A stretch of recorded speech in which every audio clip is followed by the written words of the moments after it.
है कि सुन रावण ब्रह्मांड निकाया, पाए जासु मन विरचत माया। इसके मतलब बल से संपूर्ण ब्रह्मांड का निर्माण होता है, जाके बल लवलेश थे, जिसके बल के लेश मात्र से जीते हुए चराचर खार, जिसके संपूर्ण चराचर को जीत कर तुम यहाँ बैठे हुए हो। सात जार मैं हरि हरि आयो प्रियनार, सात दूत मैं जा करी हरि आयो प्रियनार।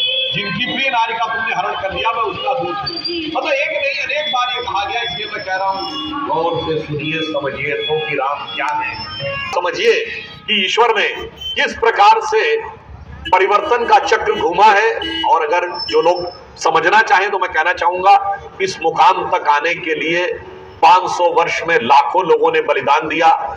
मतलब देवी दीन पांडे जी से लेके, जिनके बारे में कहा जाता पहला संघर्ष बाबर के समय में हुआ, बाबा फकीर सिंह खालसा जिन्होंने नवंबर 1858 में जिनके खिलाफ पहली एफआईआर हुई, जो निहंग थे, वहां से लेके कोठारी बंधुओं सहित सैकड़ों कार सेवक जिनके की जीवन आहूत हो गए, इन सब के बाद जाके आज यह दृश्य मिला है। और मैं कह सकता हूं कि प्रधानमंत्री श्री मोदी जी को शायद नियति ने निमित्त के रूप में चुना है। जैसे भगवान कृष्ण गीता में कहते हैं ना अर्जुन को, निमित्त मात्रम भव सव्यसाची।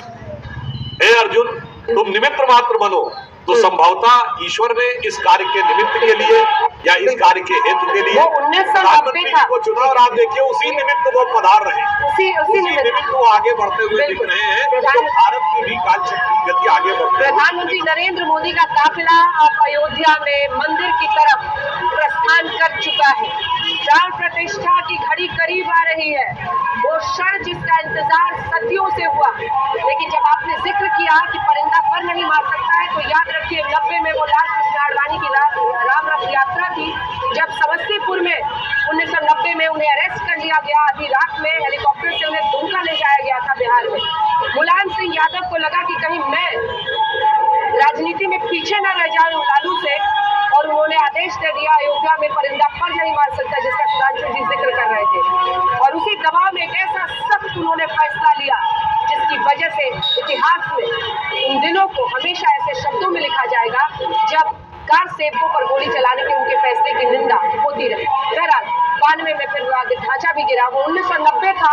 और आज पहुंचिए 2024 में, तो आज हेलीकॉप्टर्स आसमान के स्वच्छ, अयोध्या के स्वच्छ आसमान में अलग अलग जगहों पर पुष्प वर्षा राम मंदिर पर कर रहे हैं। प्रधानमंत्री नरेंद्र मोदी का ये काफिला आगे बढ़ता हुआ आपको दिखाई दे रहा है। प्रधानमंत्री नरेंद्र मोदी ने इससे पहले राम मंदिर की तस्वीरें अपने हेलीकॉप्टर से ली, आज हेलीकॉप्टर पुष्प वर्षा अयोध्या पर कर रहे हैं। जी, आज हेलीकॉप्टर और जितने वायुयान उड़ते हुए पर फैलाए हुए उड़ते नजर आ रहे हैं, तो मुझे जयशंकर प्रसाद जी की कविता की वो पंक्ति याद आती है कि आज ये देश बहुत मधुमय लग रहा है। उनकी एक बड़ी प्रसिद्ध कविता थी, अरुण यह मधुमय देश हमारा। तो ऐसा लग रहा है कि इंद्रधनुष के समान पर फैलाकर अनेक पक्षी, यानी अनेक पक्षी रूपी विमान अयोध्या की तरफ जा रहे हैं। तो मुझे वो पंक्ति याद आती, अरुण यह मधुमय देश हमारा, लघु सुरधनु से पंख पसारे, शीतल मलय समीर सहारे, उड़ते खग जिस ओर मुँह किए।